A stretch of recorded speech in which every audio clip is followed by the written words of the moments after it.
नमस्कार, आप देख रहे हैं टीवी 9 राजस्थान। मैं हूं अम्बेश श्रीवास्तव। 8 PM show. देखिए, अभी बात जो आप सामने देख रहे हैं, पायलट के सिर होगा ताज, दिल्ली में पायलट का दम। लेकिन उससे पहले नरेश मीणा की बात कर लेते हैं, क्योंकि नरेश मीणा जो अनशन कर रहे हैं उसको हटाने के लिए पुलिस ने नोटिस थमाया। नोटिस के बाद फिर अभी नरेश मीणा ने एक प्रेस कॉन्फ्रेंस करी, जहां पर उन्होंने बताया कि वो अनशन खत्म नहीं करेंगे और अगर सरकार ने उनकी बात नहीं मानी तो अपने मरते दम तक वो अनशन करते रहेंगे। क्या कुछ नरेश मीणा ने कहा, चलेंगे सीधे अपने सहयोगी सुमित के पास, उनसे पूरी जानकारी लेंगे।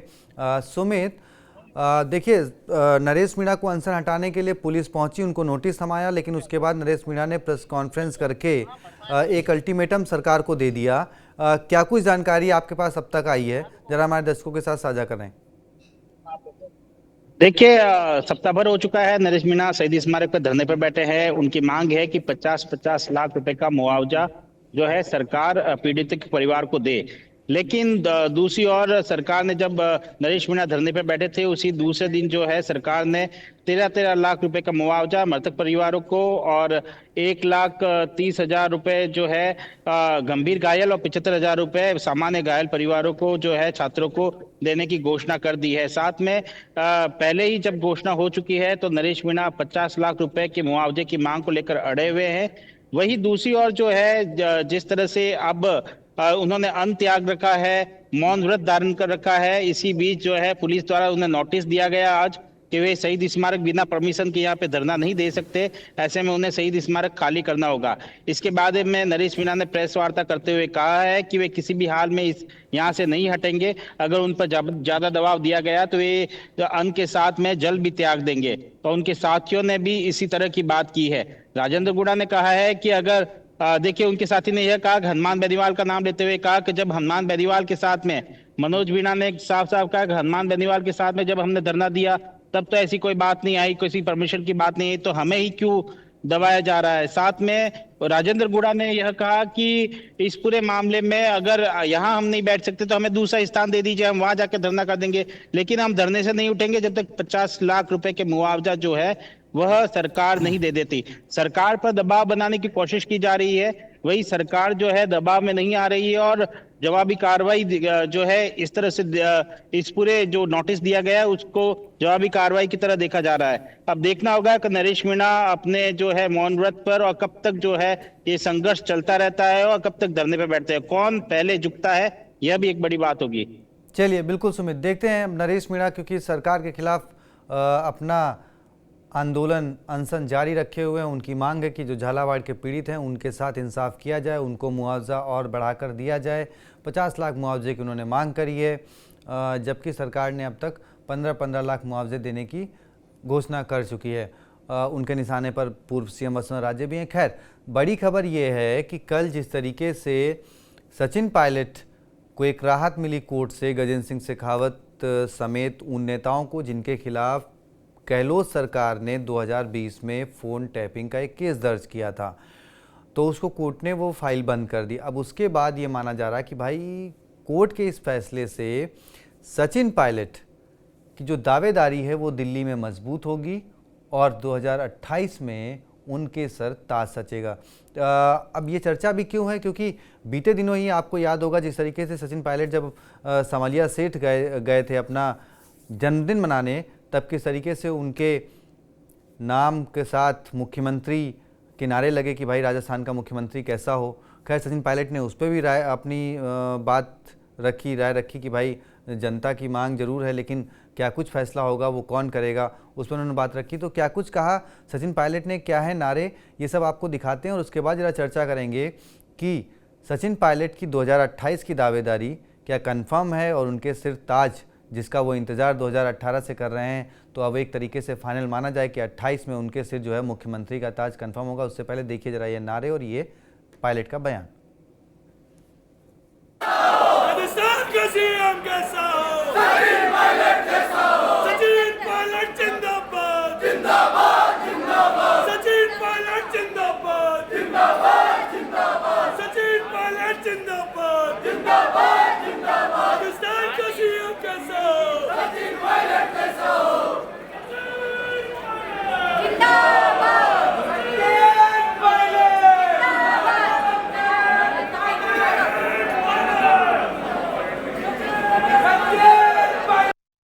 2028 में अब सीधी आपको मुख्यमंत्री बनाने की मांग उठी है। प्रदेश में चारों तरफ नारे लग रहे हैं। हम लोगों का एक ही काम है, राहुल गांधी जी के हाथ मजबूत करना, कांग्रेस संगठन को मजबूत करना। आप सब जानते हो 2025 खड़गे जी राहुल जी ने संगठन को समर्पित किया है। हमारा मंडल, हमारे बूथ, हमारी कमेटियां, हमारे प्रकोष्ठ, हमारे सेंट्रल ऑर्गेनाइजेशन, हमारे जो सृजन हमारा आयोजन चल रहा है अलग अलग राज्यों में, जिलाध्यक्षों को मजबूत है तो संगठन मजबूत होगा। बार बार दोहराता हूँ कि संगठन से सरकारें बनती हैं, सरकार से संगठन नहीं बनता है। तो हमारी पार्टी का ध्येय ये है कि हमें संगठन को मजबूत करना है, इसीलिए हम सब लोग जनता के बीच जाके कार्यकर्ताओं को मजबूत करेंगे। देखिए, जो शालीनता सचिन पायलट औरों के लिए कहते हैं कि भाई इस राजनीति में रहना है तो सर पर बर्फ़ की पोटली और मुंह में शक्कर लेकर चलना चाहिए। हमेशा जब भी इस तरीके की कोई बात होती है, उठती है, तो वो बड़ी शालीनता से अपनी बात का जवाब देते हैं। और वही उन्होंने किया जब पत्रकारों ने पूछा कि भाई आपके मुख्यमंत्री बनने की आवाज़ें चारों तरफ उठ रही हैं, तो उन्होंने कहा कि भाई वो संगठन का काम है, राहुल गांधी जी के हमें हाथ मजबूत करने हैं। लेकिन कैसे अशोक गहलोत जी लगातार दिल्ली दरबार में उनकी कमज़ोर होते जा रहे हैं, सचिन पायलट की कैसे ताकत बढ़ रही है, ज़रा समझेंगे। अपने सहयोगी सुमित के साथ चर्चा करेंगे ज़रा इस बारे में। सुमित, देखिए कल भी हमने इस बारे में बात करी थी कि जो कोर्ट का फैसला आया, कोर्ट के फैसले आने के बाद जिस तरीके से सचिन पायलट ने उस पर अपना कल वक्तव्य रखा कि भाई ठीक है, अब तो आप लोग कह ही रहे हैं कोर्ट का फैसला आ गया तो इसमें मैं ही क्या कहूँ। और जो एक हल्की मुस्कान थी, वो उनकी मुस्कान आपको याद होगी जब 2022 में राजस्थान में मुख्यमंत्री वाला पूरा प्रकरण हुआ था, मुख्यमंत्री बनने वाला। उसके बाद जब दिल्ली दरबार में बुलाया गया था दोनों नेताओं को, और वहाँ जब सचिन पायलट निकले थे, तब उनकी मुस्कान और कल वाले बयान के बाद मुस्कान दोनों सेम थी। तो मतलब सचिन पायलट बड़ी शालीनता के साथ कदम से कदम आगे बढ़ाए जा रहे हैं।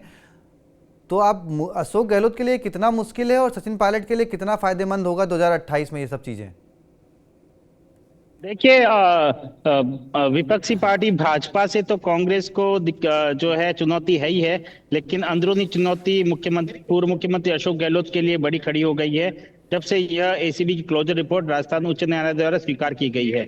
एसीबी की रिपोर्ट स्वीकार होना यानी कि यह साबित होना कि ये जो सरकार गिराने की साजिश जो की गई थी और सचिन पायलट पर जो 19 विधायकों को लेकर बीजेपी से सांठगांठ कर सरकार बनाने की बात जो कही गई थी, वह पूरी पटकथा रची गई थी और इसमें किसी तरह की कोई सच्चाई नहीं है, क्योंकि क्लोजर रिपोर्ट में भी इसी तरह के जो है तथ्य एसीबी ने रखे हैं। ऐसे में अब जब जहां अशोक सिंह और भरत मालानी जिनको क्लीन चिट दी गई है, वे वापिस से मानहानि केस की तैयारी कर रहे हैं। दूसरी ओर जो है कहीं न कहीं सचिन पायलट का इस पूरे प्रकरण के बाद में कद बढ़ता हुआ जा रहा है आला कमान में। तो ऐसे में जब 2028 के विधानसभा चुनाव की तैयारी जोर शोर से चल रही है और ऐसे में सचिन पायलट जो है उनका कद जरूर बढ़ा है, उनको मजबूती जरूर मिली है। देखिए, सचिन पायलट के जन्मदिवस पर मेवाड़ का दौरा, पहले से इस बात का कयास लगाए जा रहे थे कि किस तरह से उनका कद बढ़ता जा रहा है और किस तरह से वे अब जो है पूरी राजस्थान के बाद में जो है जो हाड़ौती के बाद में जो है मेवाड़ को भी साधने का प्रयास कर रहे हैं और उनके नाम के नारे लगना, मुख्यमंत्री होने के नारे लगना उनके राजस्थान के, तो इसमें कहीं ना कहीं जो है देखिए न सिर्फ सचिन पायलट बल्कि पूर्व मुख्यमंत्री अशोक गहलोत भी कई समय से एक्टिव हो रहे हैं इसी बीच में। क्योंकि विधानसभा चुनाव के बाद में और लोकसभा चुनाव के, खासकर लोकसभा चुनाव के बाद में अशोक गहलोत कहीं गायब से हो गए थे और इसको लेकर कई बार जो है भाजपा सरकार ने उन्हें घेरा था। इसके बाद में एकाएक जिस तरह से वे एक्टिव हुए, हाल ही में हुए इनके बयान जो है वायरल हुए मुख्यमंत्री भजनलाल शर्मा को लेकर, पूर्व मुख्यमंत्री वसुंधरा राजे को लेकर, ऐसे में माना जा रहा था कि अब वापस जो है अशोक गहलोत कमबैक कर रहे हैं। लेकिन इस तरह की क्लोजर रिपोर्ट आने के बाद में अब सचिन पायलट जो है वापस मैदान में आ खड़े हुए हैं और ऐसे में गहलोत को चुनौती जरूर मिलेगी। और वहीं एक तरफ इस तरह की क्लोजर रिपोर्ट आना, दूसरी तरफ सचिन पायलट मेवाड़ और मारवाड़ के दौरे पर रहना, उनके ज्यादातर समर्थक उनके नाम के नारे लगना, क्योंकि जब गहलोत के गढ़ जोधपुर में भी सचिन पायलट पिछले दिनों आए थे तो ऐसा ही क्रेज देखने को मिला था। तमाम वो नेता जो कभी गहलोत के आगे पीछे घूमते थे, वे पायलट के पीछे भी घूमते हुए नजर आए। तो ऐसे में कहीं ना कहीं सियासी कद तो सचिन पायलट का बढ़ ही रहा था और इस बात जब क्लोजर रिपोर्ट अब स्वीकार हो चुकी है, इस पूरी जो पटकथा की जो है पूरी तार सारे राज सामने आ चुके हैं, तो ऐसे में सचिन पायलट का कद बढ़ता हुआ दिखाई दे रहा है, ना सिर्फ आला कमान में बल्कि राजस्थान की राजनीति में भी, यहाँ के जनप्रतिनिधियों में भी। जी। एक सवाल, क्योंकि सुमित अभी जब आप पूरी बात कर रहे थे तो मेरे दिमाग में एक सवाल आया, मैंने कहा पूछ लिया जाए कि क्या राजस्थान कांग्रेस अब बीजेपी के नक्शे कदम पर चलने का प्रयास करेगी? क्योंकि देखिए उन्होंने अपनी 2 बार की मुख्यमंत्री को साइड लाइन करते हुए, उनका सहयोग लेते हुए एक नए विधायक, पहली बार विधायक बने भजन लाल शर्मा जी के सर पे जो है वो मुख्यमंत्री का ताज रख दिया। ये एक नज़ीर, एक आईना है कांग्रेस के लिए, क्योंकि 2018 में सचिन पायलट युवा, अभी भी खैर वो युवाओं में ही उनकी गिनती होती है, एक ये था कि भाई प्रदेश को एक युवा चेहरा मिलेगा, लेकिन अनुभव और युवा का बात कहते हुए जो है वो ताज जो है अशोक गहलोत के सर बंधा और डिप्टी सीएम बनाया गया सचिन पायलट को। अब ठीक है, उन पे आरोप लगते हैं कि वो सरकार गिराने की कोशिश कर रहे हैं, लेकिन जितना मैंने देखा या कवर किया उसमें सचिन पायलट ने बहुत पहले से ये कहना शुरू कर दिया था कि भाई जो कार्यकर्ता मेरे साथ लाठियां खाई हैं, जिन्होंने सड़कों पे संघर्ष किया है, तो उनको एक तो राजनीतिक नियुक्तियां मिलें, दूसरा जो मैंने वादे किए हैं राजस्थान की जनता से कि भाई पिछली सरकार जो भ्रष्टाचार की है उनकी जो है जांच शुरू की जाए। तो जब 1.5 साल में ये दोनों काम नहीं हुए, तब जाके उन्होंने मानेसर का रुख किया अपने विधायकों के साथ, और यही उनकी डिमांड थी। वो बात अलग है कि उसमें तड़का और कि लोगों को लड़ाता है, काम नहीं कराता है टाइप के आरोप भी सचिन पायलट पे लगे, लेकिन बाद में देखिए अब कोर्ट का आदेश भी आ गया कि भाई ऐसी कोई घटनाक्रम हुई नहीं, सरकार गिराने का कोई प्रयास जैसा आरोप लग रहा था वो कुछ हुआ ही नहीं। खैर, सवाल ये था कि क्या जो बीजेपी ने किया अब आने वाले समय में कांग्रेस वो करने में सक्षम होगी, या फिर वही वाला खेल चल जाएगा कि भाई जिसके पास जितने विधायक हैं वो मुख्यमंत्री होगा, जिसके पास ज्यादा विधायक हैं? देखिए, भाजपा की राह पर कांग्रेस चले यह तो मुश्किल बड़ा नजर आता है। बिल्कुल विधायक दल अपना नेता चुनता है और हमेशा कांग्रेस में यह होता आया है।